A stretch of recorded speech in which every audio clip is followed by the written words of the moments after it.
ഇത്? ബാബു എപ്പോ വന്നു?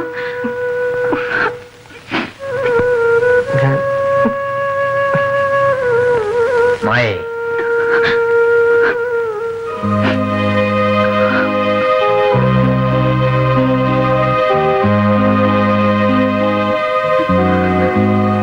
ബാബു, ഇന്നലെ നീ ഇവിടെയാണോ കിടന്നത്? എനിക്ക് ഒന്നും ഓർമ്മയില്ലായിരുന്നു. വരൂ, അകത്തേക്ക് വരാൻ.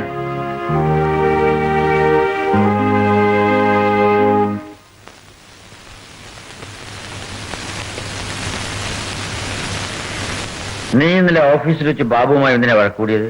പാറില് ബില്ല് പേയില്ലെന്ന് മാത്രമേ ഞാൻ പറഞ്ഞുള്ളൂ. അതും ബാബുവിനെ തിരുത്താൻ വേണ്ടി പറഞ്ഞത്.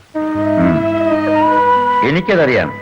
പക്ഷേ നിന്റെ ഉദ്ദേശം അവനുകൂടി മനസ്സിലാകണ്ടേ? ഇന്നലെ രാത്രി അവൻ എവിടെയായിരുന്നു? അറിയില്ല. അന്വേഷിക്കണം. ശാസിച്ചല്ല, സ്നേഹമായി വേണം അവനെ നിയന്ത്രിക്കാൻ. അവൻ എന്തൊക്കെയോ തെറ്റിദ്ധാരണകളുണ്ട്. ബാബു, എനിക്ക് നിന്നോട് ഒരു വിരോധവുമില്ല. നിന്റെ അമ്മയാണെങ്കിൽ ഒരു പാവമാണ്. എന്നാൽ അവരുടെ പ്രവൃത്തികൾ ദുഷ്ടയുടെ ഫലമാണ് ചെയ്തത്. ഡാഡി അവരെ പറ്റി അങ്ങനെ പറയരുത്. മായ, സംസാരിക്കരുത്. ഞാൻ നിന്റെ അമ്മയെ കുറ്റപ്പെടുത്തുകയല്ല.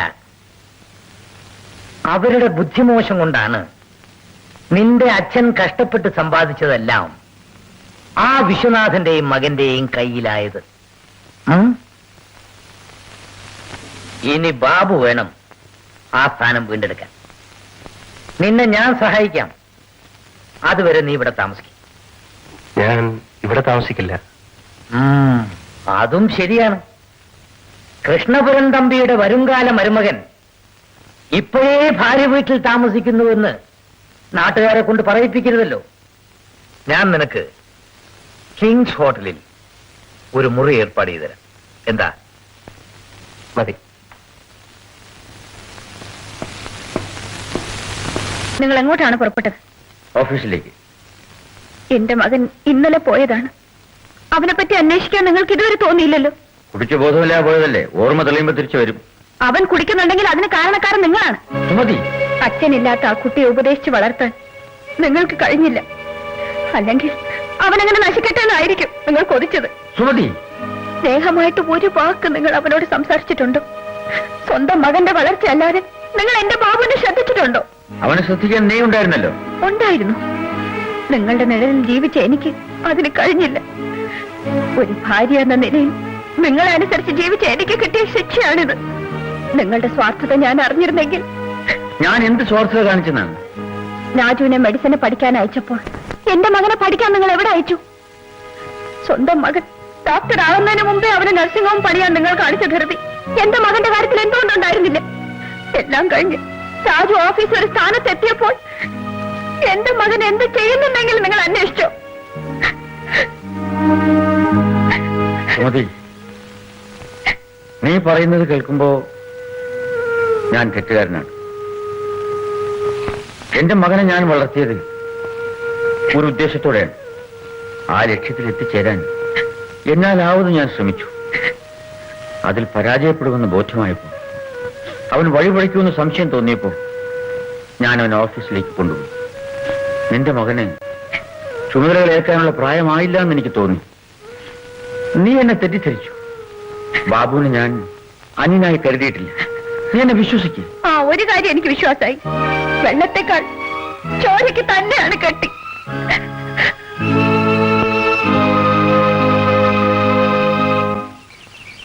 അച്ഛന്റെ വാക്കുകൾ കേട്ട് ബാബു വീട്ടിൽ പോകാതിരിക്കരുത്. അമ്മ വല്ലാതെ വിഷമിക്കും. ഇല്ല, എനിക്ക് ആ വീട്ടിലേക്ക് പോകാനേ തോന്നുന്നില്ല. ബാബുവിന് എന്നോട് സ്നേഹമില്ലേ? എന്താ അങ്ങനെ ചോദിച്ചത്? എങ്കിൽ ഇനി ഇങ്ങനെ കുടിക്കരുത്. ശരി. സത്യം? സത്യം. അയ്യോ അയ്യോ, എന്നെ കൊല്ലുന്നേ. ഇല്ലെങ്കിൽ സത്യം പറ. നീ അവളെ എവിടെ ഒളിപ്പിച്ചു വെച്ചിരിക്കുന്നു? നമ്പരാനാണ് സത്യം. ഞാൻ അവളെ കണ്ടില്ല. പിന്നെ അവളെ എവിടെ പോയി? ഞാൻ സത്യം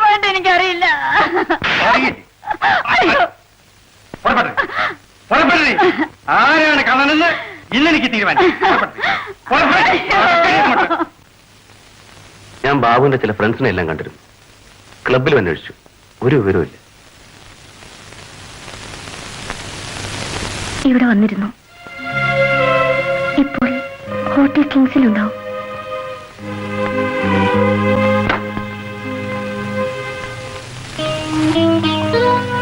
നീ എന്തിനാ ഇങ്ങോട്ട് വന്നത്? എനിക്കിഷ്ടമുണ്ടായിട്ട്. ആരോട് പണിങ്ങാടാ നീ ഇവിടെ നിൽക്കുന്നേ? എന്നേക്ക് വാ. തുടരുന്നേ. ഓ, അവന്റെ ഒരു പരിപ്പോ. വാടാ വിടറാ. വാടാ.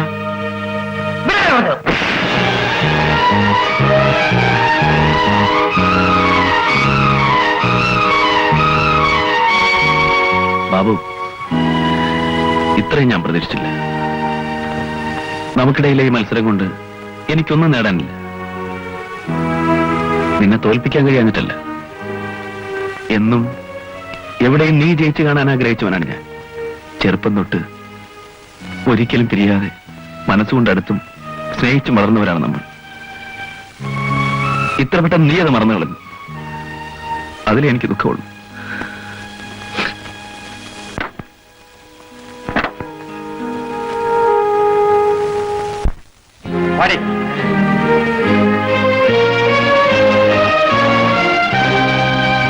അങ്ങോട്ട് കേറടി.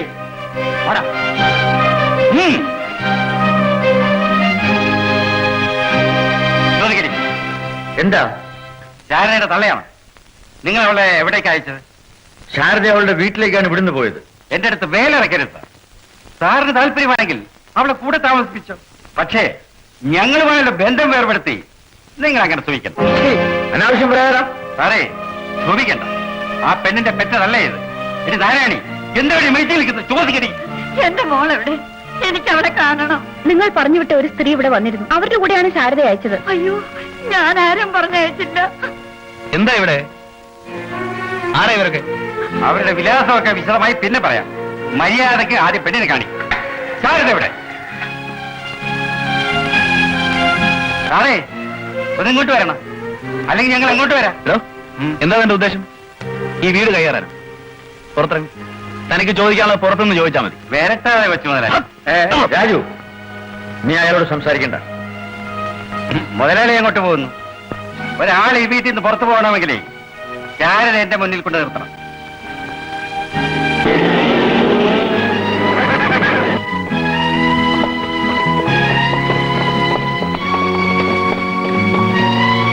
എന്താണ് അവിടെ ബഹളം? എന്റെ മകൾ വീട്ടിൽ കയറി ബഹളം ഉണ്ടാക്കരുത്. എനിക്ക് പരാതിയുണ്ട്. സ്റ്റേഷനിൽ ഒന്ന് പരാതിപ്പെടും. ഇവിടെ നിന്ന് ഇറങ്ങണം. ഇടോ മുതലാളി, താൻ പോലീസിനെ കൊണ്ട് നാക്കിയെന്ന് കരുതി രക്ഷപ്പെട്ടൊന്ന് കരുതണ്ട.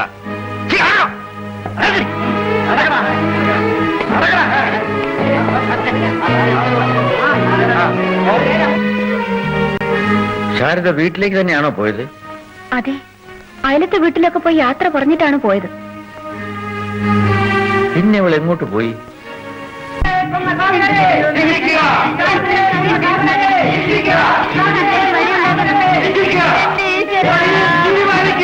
എന്റെ മകനെ തിരിച്ചറിയുക. പോലീസ് തീരുമാനിക്കുക. പോലീസ് തീരുമാനിക്കുക. കണ്ടില്ലേ ഒരു പെട്ടെന്ന് ശിക്ഷം. നാളെ വിശ്വാസം മുതലാളി. നാളെ വിശ്വാസം മുതലാളി. എന്റെ മോളെ തിരിച്ചു തരണം. എന്റെ മോളെ തിരിച്ചു തരണം. നാളെ വിശ്വാസം മുതലാളി. അറസ്റ്റ് ചെയ്യുക.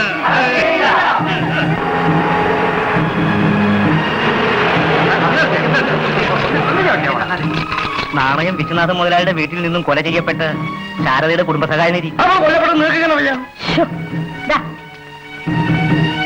ഈ തെമ്മാടിയെ കള്ളു കുടിക്കാൻ നീ ആരെങ്കിലും കാശ് നിങ്ങളൊന്നും ഉണ്ടായിരിക്കുന്നുണ്ടോ? മോളെ, നീ വണ്ടി വിട്.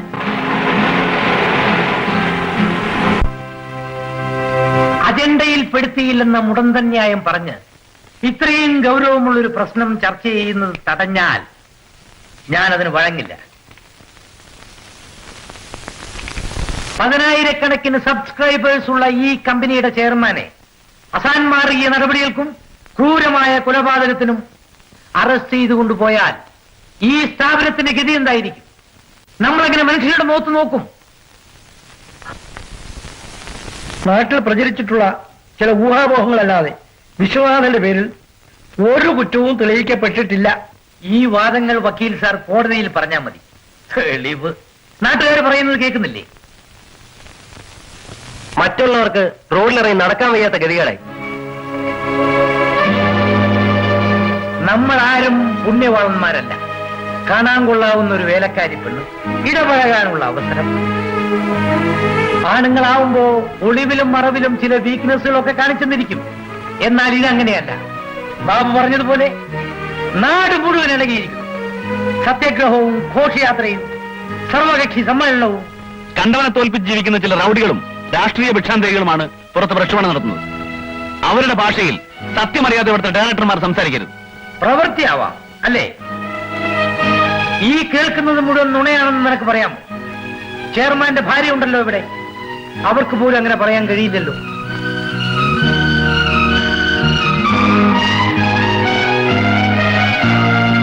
മിസ്റ്റർ തമ്പി, അനാവശ്യമായ ചർച്ച നമുക്കിവിടെ നിർത്താം. അജണ്ട പ്രകാരം അനാവശ്യമാണോ ആവശ്യമാണോ എന്ന് മിസ്റ്റർ ഭാസ്കരനാരല്ല തീരുമാനിക്കേണ്ടത്. ഇക്കാര്യത്തിൽ നിങ്ങളുടെ ലീഗൽ അഡ്വൈസ് ആവശ്യമില്ല. എല്ലാവർക്കും പറയാനുള്ളത് പറഞ്ഞോട്ടെ.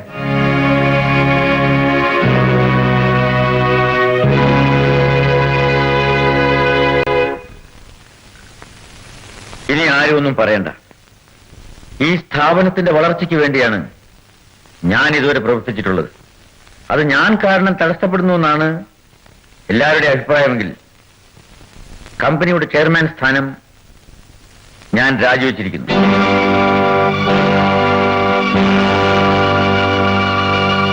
ഈ നിലയിൽ ഇനി നാം ആദ്യമായി ചെയ്യേണ്ടത് ഒരു പുതിയ ചെയർമാനെ തെരഞ്ഞെടുക്കുകയാണ്. ഈ ചിറ്റ് ഫണ്ടിന്റെ സ്ഥാപകൻ യശശരീരനായ കരുണാകരന്റെ മകൻ ബാബുവിനെ ചെയർമാൻ സ്ഥാനത്തേക്ക് ഞാൻ നിർദ്ദേശിക്കുന്നു.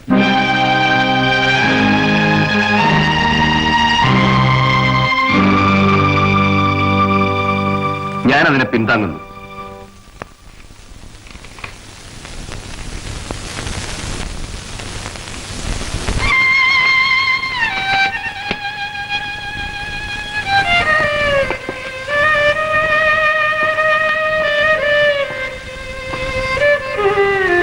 യെസ് ബാബു.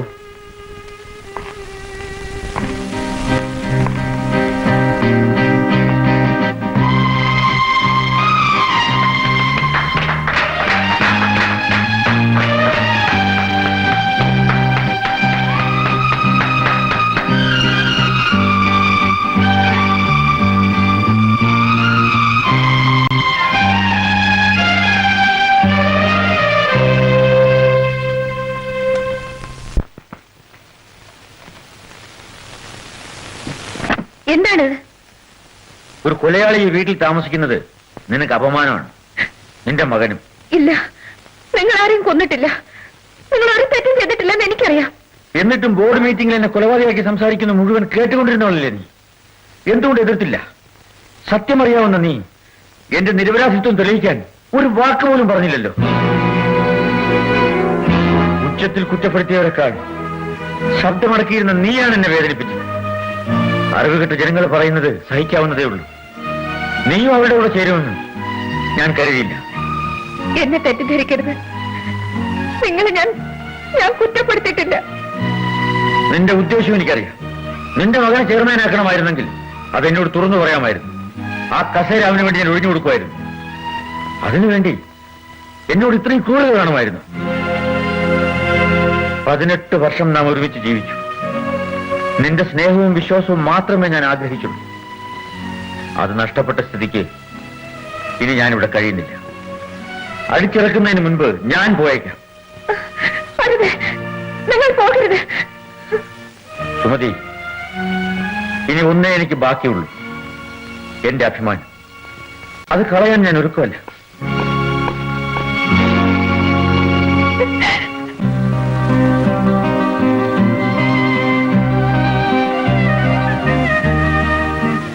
അച്ഛനെ വീട്ടിൽ നിന്ന് ഇറങ്ങിപ്പോന്നതിൽ എനിക്ക് പരാതിയില്ല. പക്ഷേ അച്ഛൻ കഷ്ടപ്പെട്ട് വളർത്തിയെടുത്ത ആ സ്ഥാപനം ഉപേക്ഷിക്കുന്നത് തെറ്റാണ്. മോനെ, കമ്പനിയുടെ കാര്യത്തിൽ എനിക്ക് വിഷമമുണ്ട്. പക്ഷെ ഈ അവസ്ഥയിൽ എനിക്ക് അവിടെ കയറി ചെല്ലാൻ പറ്റില്ല. എങ്കിൽ ഞാനും അങ്ങോട്ട് പോകുന്നില്ല. നീ പോണം. അവിടെയുള്ളത് ജനങ്ങളുടെ പണമാണ്. ഉള്ളവന്റെയും ഇല്ലാത്തവന്റെയും മോഹം വളർത്തിയെടുത്ത പണം. അതിന്റെ വില ബാബുവിന് അറിയില്ല. അതുകൊണ്ടാണ് നീ പോണമെന്ന് ഞാൻ ആവശ്യപ്പെടുന്നത്. എന്നെ നിർബന്ധിക്കരുത്. നീയും എന്നെ അനുസരിക്കില്ലേ? അച്ഛാ,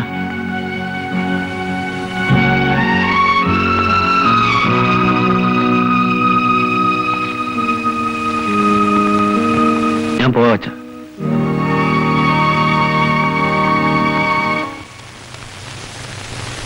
ഈ 1,00,000 രൂപ നിക്ഷേപിക്കുന്നവർക്കെന്നുള്ളത് എന്ന വാചകം ചെറുതായി മതി. നഗരമധ്യത്തിൽ 5 സെന്റ് ഭൂമിയും സിംഗപ്പൂരിലേക്ക് ഒരു വിനോദയാത്രയും സൗജന്യം എന്നുള്ളത് വലുതായി കൊടുക്കണം. ഈ 30% പലിശ എന്നുള്ള വാചകം വളരെ വ്യക്തമായി കൊടുക്കണം. ശരി സാർ. 30% പലിശയും ഈ സൗജന്യവും കൂടെ എങ്ങനെയാ കൊടുക്കാൻ കഴിയുക? 5 സെന്റ് ഭൂമിക്ക് തന്നെ എന്ത് വിലയാവും? 1,00,000 രൂപ 10 വർഷത്തേക്ക് ഡെപ്പോസിറ്റ് ചെയ്യുന്നവർക്കാണ് ഇത് കൊടുക്കുന്നത്. 10 വർഷം കഴിഞ്ഞാൽ അവർക്ക് പണം തിരിച്ചു കൊടുക്കണ്ടേ? അന്നുണ്ടായി കൊടുക്കും. ഈ പലിശ നിരക്കിൽ നാം പണം വായിക്കുന്നത് ശരിയല്ല. ഉപദേശമൊന്നും വേണ്ട. ഈ സ്ഥാപനം എങ്ങനെ നടത്തണമെന്ന് എനിക്കറിയാം. ഇവിടെ ജോലി ചെയ്യുന്നവർ ഞാൻ പറയുന്ന അനുസരിച്ചാൽ മതി. ഒരു നല്ല കാര്യം ചെയ്യുന്നതിനാണോ ഈ തടസ്സം പറയുന്നത്? മുമ്പേ ഈ പദ്ധതി തുടങ്ങിയിരുന്നെങ്കിൽ നമുക്കിന്ന് കോടിക്കണക്കിന് രൂപയുടെ ആസ്തി ഉണ്ടാകുമായിരുന്നു. അന്ന് ആ ബുദ്ധി ഉപയോഗിച്ചില്ല. എന്താ നോക്കി വെക്കുന്നത്? നാളെ പത്രത്തിൽ പരസ്യം വേണം. ശരി സാർ. പണം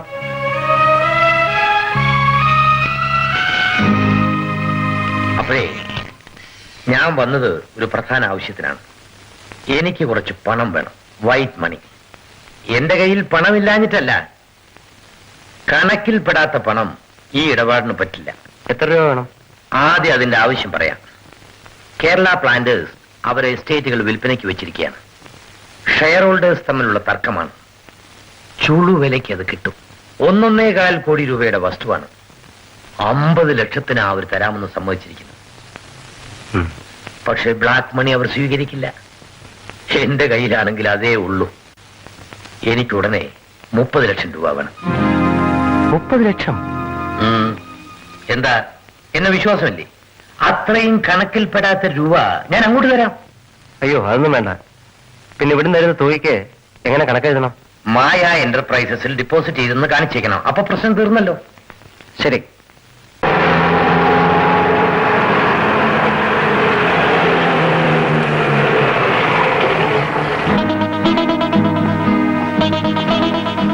മിസ്റ്റർ വിശ്വനാഥൻ, എന്താ നിങ്ങൾ ഇങ്ങോട്ട് താമസം മാറ്റിയത്? എന്താ, അതിന് നിങ്ങളുടെ അനുവാദം വാങ്ങിക്കണമായിരുന്നു. ഈ വീടും പുരയിടവും കൂടി കുത്തിപ്പൊളിക്കാനാണെങ്കിൽ നോക്കണം, വല്ല ശവവും കിട്ടുമെന്ന്. ക്ഷോഭിക്കരുത്. ഉള്ള തെളിവുകൾ വെച്ച് ശാരദ കൊലക്കേസിൽ നിങ്ങളെ അറസ്റ്റ് ചെയ്യാൻ ഞങ്ങൾക്ക് കഴിയും. എങ്കിൽ അറസ്റ്റ് ചെയ്യണം. കൊലക്കുറ്റം ചുമത്തി ജയിലിലടക്കിയോ തൂക്കിക്കൊല്ലുകയോ ചെയ്യണം. ജയിലിലടയ്ക്കുന്നതും തൂക്കിക്കൊല്ലുന്നതും പോലീസിന്റെ അധികാര പരിധിയിൽപ്പെട്ടതല്ല. ഇൻസ്പെക്ടർ, എന്താണിത്? അല്ലെങ്കിൽ തന്നെ സ്വസ്ഥത നശിച്ചിരിക്കുന്ന ഒരാളെ ഇങ്ങനെ ചിത്രവധം ചെയ്യുന്നത് ശരിയാണോ? അല്പം മനുഷ്യത്വം കാണിക്കണം. ദയവായി ഇങ്ങനെ ശല്യം ചെയ്യരുത്. ഞാൻ എന്റെ ഡ്യൂട്ടിയാ ചെയ്യുന്നത്. ഈ കേസിനെ കുറിച്ച് നടക്കുന്ന കോലാഹലങ്ങളൊന്നും നിങ്ങൾ അറിയുന്നില്ലേ? പോലീസ് കൈക്കൂലി വാങ്ങി കേസ് ഒതുക്കുകയാണെന്ന് പത്രങ്ങൾ മുഖപ്രസംഗം എഴുതുന്നു. അസംബ്ലിയിൽ ചോദ്യം വരുന്നു. ആഭ്യന്തരമന്ത്രിയുടെ പേരിൽ വരെ ആരോപണം ഉണ്ടായിട്ടുണ്ട്. അതിനിവിടെ ആരെന്ത് വിളിച്ചു? Mister Viswanathan, you are A suspect in A murder case.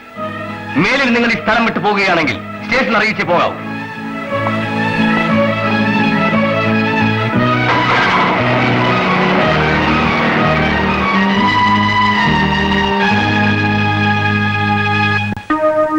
അപ്പോഴേ ഈ നാണയക്കാരോട് വാങ്ങിച്ച കാശ് കൊണ്ട് നമ്മൾ ഏത് എസ്റ്റേറ്റാ വാങ്ങിക്കാൻ പോകുന്നത്? എസ്റ്റേറ്റോ? എടാ മരമണ്ടൂസ, ആ പണം അവന്മാരുടെ അടിത്തറ ഇളക്കാനാണ് ഞാൻ വാങ്ങിച്ചത്. എന്റെ വാശി തീർക്കാൻ. 1 മാസത്തിനുള്ളിൽ ഓട്ടത്തോണി പോലെ നാണയം മുങ്ങിപ്പോകുന്നത് നീ കണ്ടോ? കൂട്ടത്തിൽ നമ്മുടെ മോള് മുങ്ങിപ്പോകുന്നത് സൂക്ഷിച്ചോണം. അവളെന്തിനു മുങ്ങണം? ഒന്നുമില്ലെങ്കിലും നമ്മുടെ കുഞ്ഞിന്റെ വരുംകാല ഭർത്താവല്ലയോ അവൻ, ആ ബാബു. എടാ കള്ള കഴിവേറി, നീ അവരെന്റെ മോളെ ഭർത്താവ്. ആ തെണ്ടിക്ക് അവളെ ഞാൻ കല്യാണം കഴിച്ചു കൊടുക്കും നീ കരുതിയോ? വീട് സാർ തന്നെയല്ലേ അങ്ങനെ പറഞ്ഞത്?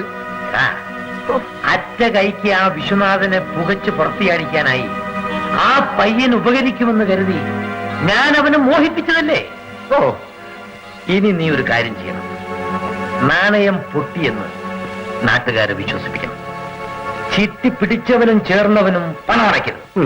ഡിപ്പോസിറ്റ് ചെയ്തിട്ടുള്ളവർ മുഴുവൻ സംഖ്യയും തിരിച്ചെടുക്കണം. ഒരു റൺ അത് നമുക്കുണ്ടാക്കണം. മനസ്സിലായോ? മനസ്സിലായി. എങ്കിൽ പൊയ്ക്കോ. അത് കഴിഞ്ഞേ നീ ഈ പടിക്കകത്ത് കയറാവും. ഓ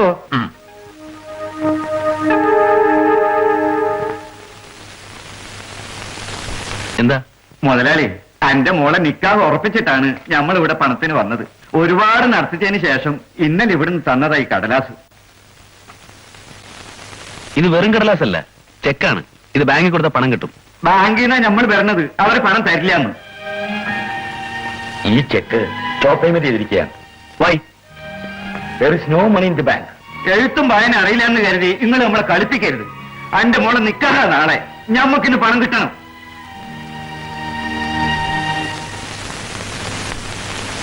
ബാങ്കിൽ നിന്ന് മടങ്ങിയ ചെക്കാണിത്. പാർട്ടിയോട് എന്ത് സമാധാനം പറയണം? ഒരാഴ്ച കഴിഞ്ഞ് വരാൻ പറയൂ. നാളെ അയാളുടെ മകളുടെ കല്യാണമാണ്. ഇന്ന് അയാൾക്ക് പണം കൊടുക്കണം. പണം വേണ്ടേ കൊടുക്കാൻ? ഉണ്ടായിരുന്നല്ലോ, അതെന്ത് ചെയ്തു? എനിക്കിഷ്ടമുള്ള ചെയ്തു. കാലാവധി കഴിഞ്ഞ ഫിക്സഡ് ഡെപ്പോസിറ്റ് ആണ് അയാൾ ചോദിക്കുന്നത്. I don't want to hear your sarcastic comments. പിന്നെ ആരോട് പറയണം? You get out.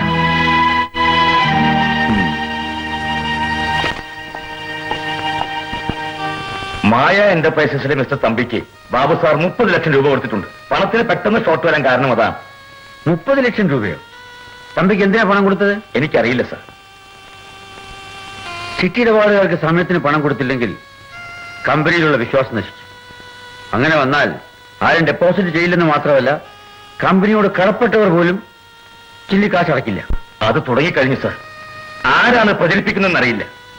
കമ്പനി പൊട്ടാൻ പോകുന്നുവെന്ന് പുറത്ത് സംസാരമുണ്ട്. നമ്മുടെ സ്റ്റാഫോട് പറഞ്ഞു തുടങ്ങിയിരിക്കുന്നു. ഉടനെ എന്തെങ്കിലും ചെയ്യണം സാർ. എനിക്ക് എന്ത് ചെയ്യാൻ കഴിയും? ഇല്ലെങ്കിൽ കുഴപ്പമാണ് സാർ.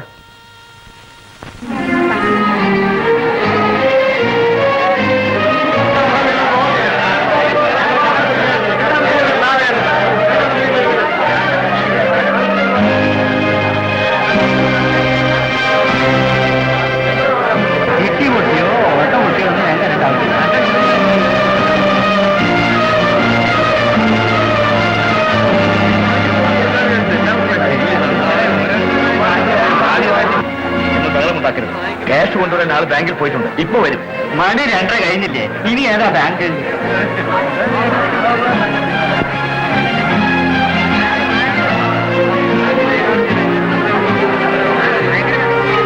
ഇത്തിരി ഒന്ന് വഴിമാറിക്കേ. ഒരു ശകലൊന്ന് നീങ്ങി തന്നെ. ഇത് എന്ത് മനസ്സിലാ? ഇങ്ങോട്ട് മാറിക്കുന്നേ. ഞാൻ എന്റെ രൂപ ഒന്ന് മേടിച്ചോട്ടെ. അവിടുത്തെ രൂപ എണ്ണി വെച്ചിരിക്കുക. രാവിലെ മുതൽ വന്ന് ഇട്ടുകാരാ ഞങ്ങൾ. സാർ, എവിടെന്നെങ്കിലും രൂപ വാങ്ങിച്ച് ഈ നിൽക്കുന്ന അയച്ചില്ലെങ്കിൽ കുഴപ്പമാണ്. അവർ ബഹളം വെക്കുന്നു. ഞാൻ പണവുമായി ഉടനെ വരാം. അതുവരെ നിങ്ങൾ വരെ ഒന്ന് കൺട്രോൾ ചെയ്യും. ചിട്ടി കമ്പനി പൊളിയുന്നത് നമ്മുടെ നാട്ടിൽ സാധാരണയാണ്. അതിന് ജനങ്ങൾ ക്ഷോഭിക്കുകയും ബഹളം വെക്കുകയും ചെയ്തിട്ട് എന്നാ കാര്യം? പോക്കൃത്തരം കാണിച്ചാൽ ചില്ലിക്കാശ് കിട്ടുകയില്ലെന്ന് അവന്മാരോട് പറഞ്ഞത്. പിന്നെ കേസും കോഴി ആവുമ്പോഴല്ലേ? അത് നമുക്ക് അവിടെ വെച്ച് കാണാം. കൂടിയാൽ സർക്കാർ കമ്പനി ലിക്വിഡേറ്റ് ചെയ്യുകയായിരിക്കും. അല്ലാതെ തലയൊന്നും വെട്ടുകയില്ല. ബാബു ധൈര്യമായിട്ട് പോകും. അയ്യോ, അത് പറ്റില്ല. അവർക്ക് പണം കൊടുക്കണം. ഉണ്ടെങ്കിൽ തീർച്ചയായും കൊടുക്കണം. ബാബുന്റെ കയ്യിൽ പണം ഉണ്ടോ? ഇല്ല. അങ്കിൾ അന്ന് വാങ്ങിച്ച പണം കിട്ടിയാൽ അത് 10 വർഷത്തേക്കെന്നും പറഞ്ഞല്ലേ ബാബു എനിക്ക് തന്നത്. ആ പണം അന്ന് തന്നെ ഞാൻ എസ്റ്റേറ്റുകാർക്ക് അഡ്വാൻസ് ആയി കൊടുത്തു. അന്ന് ബ്ലാക്ക് മണി ഉണ്ടെന്ന് പറഞ്ഞില്ലേ? തൽക്കാലം അതെങ്കിലും തരൂ. ഇല്ലേ കുഴപ്പമാണ്. അപ്പോ ഈ വീട്ടിൽ നടന്ന കുഴപ്പങ്ങളൊന്നും ബാബു അറിഞ്ഞിട്ടില്ല. ഇവിടെ ഒരു റെയ്ഡ് നടന്നു. ഉള്ളയിടത്തോളം പണം അവരെടുത്തുകൊണ്ട് പോയി. നാണക്കേടാണെന്ന് കരുതിയാ ഇതുവരെ ഞാൻ അത് ആരോടും പറയാതിരുന്നത്. സത്യം പറഞ്ഞാൽ ഇപ്പോഴീ വീട്ടിൽ കറുപ്പായിട്ടും വെളുപ്പായിട്ടും ഒരു നയാ പൈസ ഇല്ല. കുറച്ച് പണം ബാബുവിനോട് ചോദിക്കാമെന്ന് കരുതിയിരിക്കുമ്പോഴാണ് ഈ നിലയിൽ നീ ഇവിടെ വന്ന് കയറിയത്. മറ്റു വല്ലവരോടും പോയി അന്വേഷിക്കും. സമയം കളയണ്ട. അപ്പം ഞാൻ ഇറങ്ങട്ടെ. അതാ നല്ലത്. മോൻ ഇവിടെ ഉണ്ടെന്ന് അറിഞ്ഞാൽ അവറ്റകൾ ഇവിടെ വന്ന് അക്രമം കാണിച്ചെന്ന് വരും. ഏതായാലും സൂക്ഷിപ്പൊക്കോളൂ. കാറിലല്ലേ വന്നത്? തല പുറത്ത് കാണിക്കണ്ട.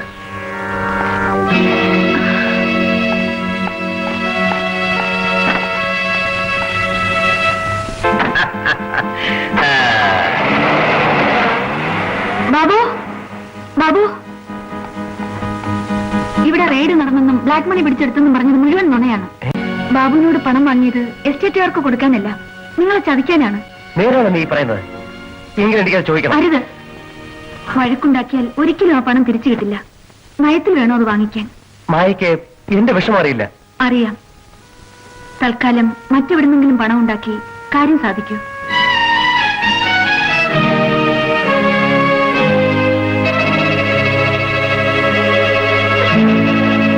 ബാബു സാർ പോയിട്ട് ഇനിയും വന്നില്ല. ഇവിടെ ആകെ കുഴപ്പമാണ്.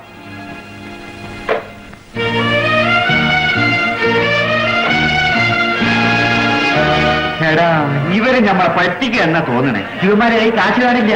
അപ്പൊ ഈ ചിട്ടി കമ്പനി പൊട്ടിന്ന് പറഞ്ഞ് നേരാ? നമ്മളെ കാശ് തരാതെ ഒരുത്തനെയും ജീവനോടെ നമ്മൾ പുറത്തേക്ക് വിടില്ല. അല്ല, നമ്മൾ ആരെക്കാത്തായി നിൽക്കണേ? ആ, ഈ പറഞ്ഞുള്ളതാണോ? നമ്മുടെ കാശ് ഇവർ തരത്തില്ലേ?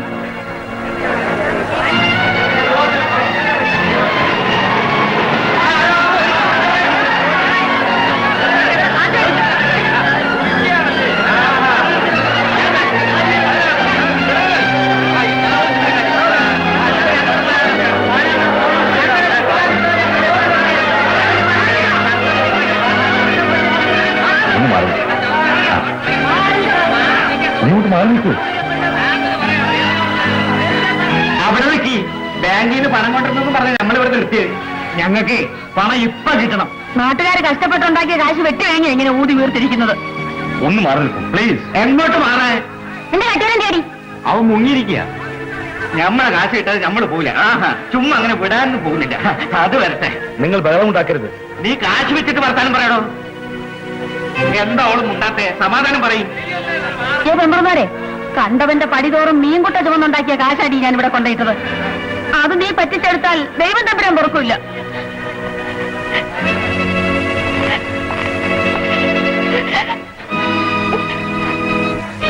പണം കിട്ടിയോ?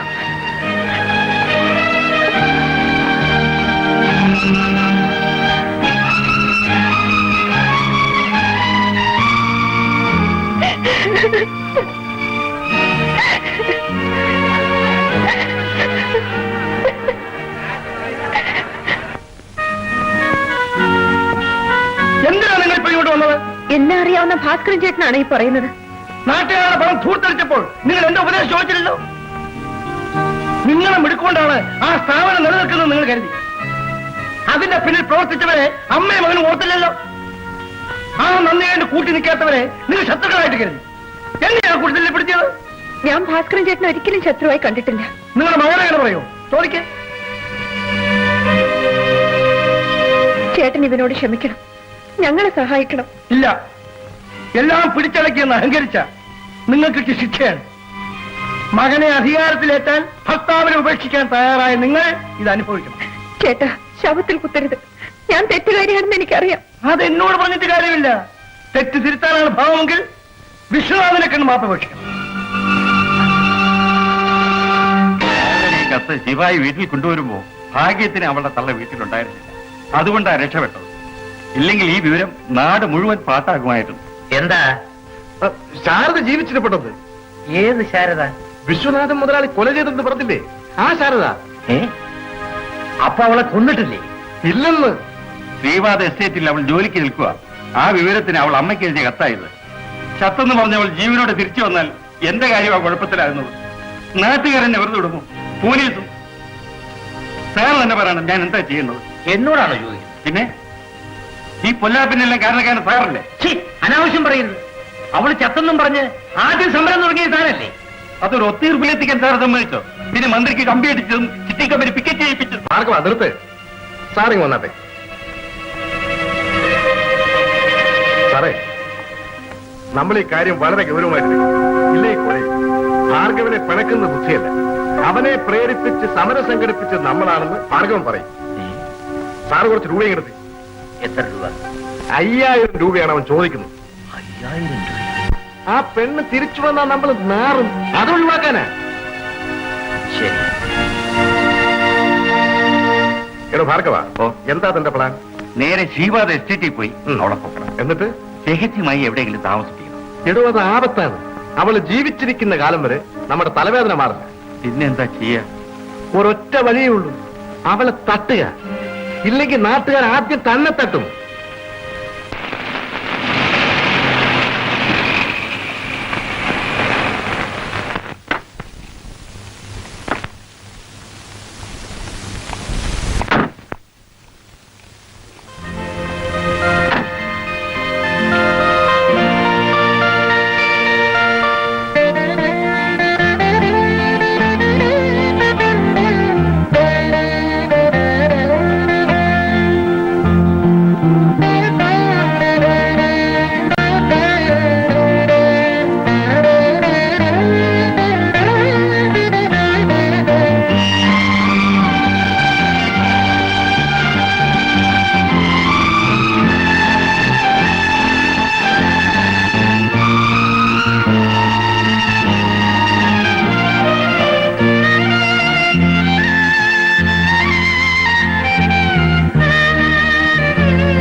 ഞാൻ നിങ്ങളെ വേദനിപ്പിച്ചു.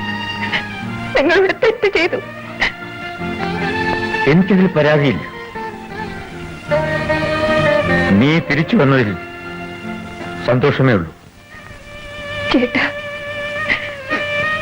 എല്ലാം നഷ്ടപ്പെട്ടെന്ന് കരുതിയവളാണ് ഞാൻ. പക്ഷേ ഇപ്പൊ എനിക്ക് മുഴുവൻ തിരിച്ചു കിട്ടി. ഇല്ല സുമതി, ആ സ്ഥാപനം നശിച്ചാൽ ആയിരക്കണക്കിന് ജനങ്ങളെ ബാധിക്കും. അവരുടെ നഷ്ടം നികത്താതെ നമുക്കൊരിക്കലും സ്വസ്ഥമായി ജീവിക്കാൻ സാധിക്കില്ല. അത് വീട്ടെടുക്കണം. സുമതി വീട്ടിലേക്ക് വെക്കുള്ളൂ. ഇല്ല, ഞാനിനി എങ്ങും പോകുന്നില്ല.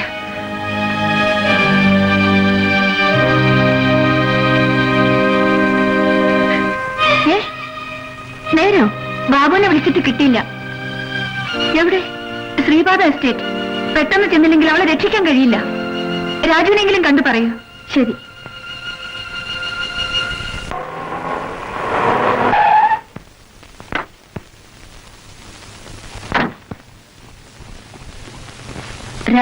രാജു ഇവിടെ ഇല്ല മോളെ, പുറത്തുപോയി. ആന്റി എങ്ങനെ ഇവിടെ എത്തിന്നാവല്ലേ? മോള് വരൂ. ഇല്ല, ശാരദ ജീവിച്ചിരിപ്പുണ്ട്, നിങ്ങളുടെ വേലക്കാരി. എവിടെ? ശ്രീപാദ എസ്റ്റേറ്റ്. രാജു വന്നാൽ ഉടനെ അങ്ങോട്ട് വരാൻ പറയണം. ഞാൻ അങ്ങോട്ടാണ് പോകുന്നത്. ഇല്ലെങ്കിൽ പിന്നെ അവളെ കാണാൻ പറ്റില്ലെന്ന് വരും.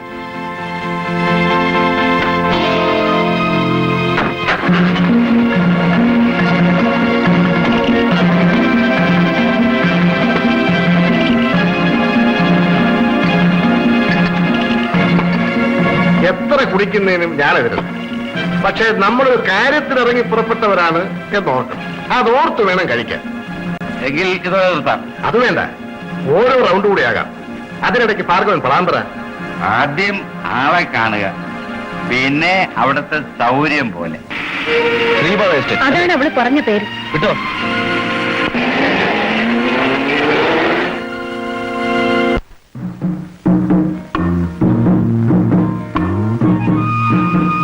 എന്ത് പണിയാ നീ ചെയ്തത്? ആരെയും ദ്രോഹിക്കണമെന്ന് കരുതിയല്ല കുഞ്ഞെ ഞാനിങ്ങോട്ട് പോകുന്നത്. എന്റെ വീട്ടിലേക്ക് പോയാൽ രക്ഷയില്ലെന്ന് കരുതി കൊച്ചമ്മയോട് നുണ പറഞ്ഞ ഞാൻ അവിടെ നിന്ന് ഇറങ്ങിയത്. നീ മരിച്ചെന്നും പറഞ്ഞ് ബഹളം ഉണ്ടാക്കിയവര് ഇനി വെറുതെ ഇരിക്കുമോ? അവരിവിടെ എത്തുന്നതിന് മുമ്പ് ഇവിടുന്ന് രക്ഷപ്പെടണം. വരൂ എന്റെ കുഞ്ഞ്. വരാൻ, ഇല്ലെങ്കിൽ നിനക്ക് ആപത്താണ്. വരൂ.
നാണയത്തിൽ നിന്ന് നീ വാങ്ങിച്ച പണം ഉടനെ മടക്കി തരണം. ഏത് പണം? നിനക്കറിയില്ലേ? എനിക്കറിയില്ല. ഇല്ലേ?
ആ പണം തിരിച്ചു വന്നില്ലെങ്കിൽ നിന്റെ ശവമായിരിക്കും.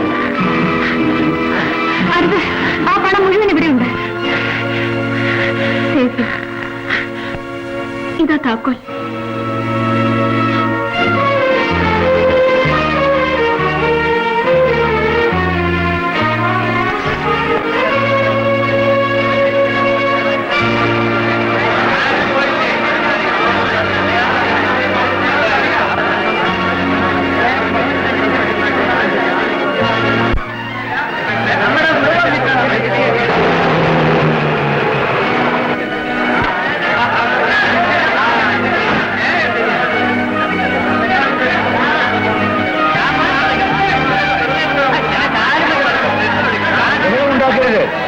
നിശബ്ദരായിരിക്കുക.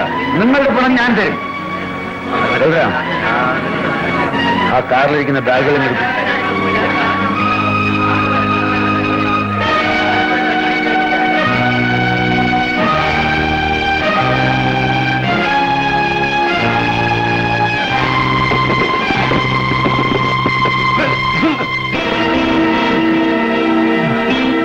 ഇൻസ്പെക്ടർ, ഒരു ശവം തോണ്ടിയെടുക്കാൻ നാട് നിങ്ങൾ തിരഞ്ഞു നടന്നില്ലേ?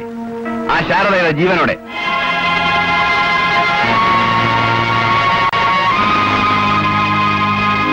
ബാക്കി ഇവര് പറയും. ഇനി നിങ്ങൾക്ക് എന്റെ അച്ഛനെ അറസ്റ്റ് ചെയ്യണോ? നടക്കൂ. 35 കൊല്ലം നല്ല നിലയിൽ പ്രവർത്തിച്ച ഈ സ്ഥാപനത്തിന് ജനങ്ങളിൽ നിന്നും പിരിച്ചെടുത്തതിന് ഇരട്ടി ആസ്തിയുണ്ടെന്ന് ബോധ്യപ്പെടുത്താൻ എനിക്ക് കഴിയും. ഇത് അടച്ചുപൂടണമെന്നാണോ? ഇതാ, നിങ്ങൾക്ക് എല്ലാവർക്കും തരാനുള്ള പണം ഇവിടെയുണ്ട്. ബഹളമുണ്ടാക്കാതെ ശാന്തരായി ഒന്ന് വാങ്ങിക്കൊണ്ടു പോവുക. എന്നാൽ വേദനയുടെ ഒരു കാര്യം ഞങ്ങൾക്ക് നിങ്ങളോട് പറയാനുണ്ട്. ജനങ്ങൾക്ക് ഈ കമ്പനിയുള്ള വിശ്വാസമാണ് ഞങ്ങളുടെ മൂലധനം. അത് നഷ്ടപ്പെടുത്തിക്കൊണ്ട് ഈ സ്ഥാപനം മുന്നോട്ട് കൊണ്ടുപോകാൻ ഞങ്ങൾ ആഗ്രഹിക്കുന്നില്ല. ആരോ തെറ്റിദ്ധരിപ്പിച്ചതുകൊണ്ടാണ് നിങ്ങളിൽ പലരും ഇവിടെ വന്നതെന്ന് ഞങ്ങൾക്കറിയാം. ഏതായാലും ഈ സ്ഥാപനം തുടർന്ന് നടത്തണമോ വേണ്ടയോ എന്ന് തീരുമാനിക്കേണ്ടത് നിങ്ങളാണ്.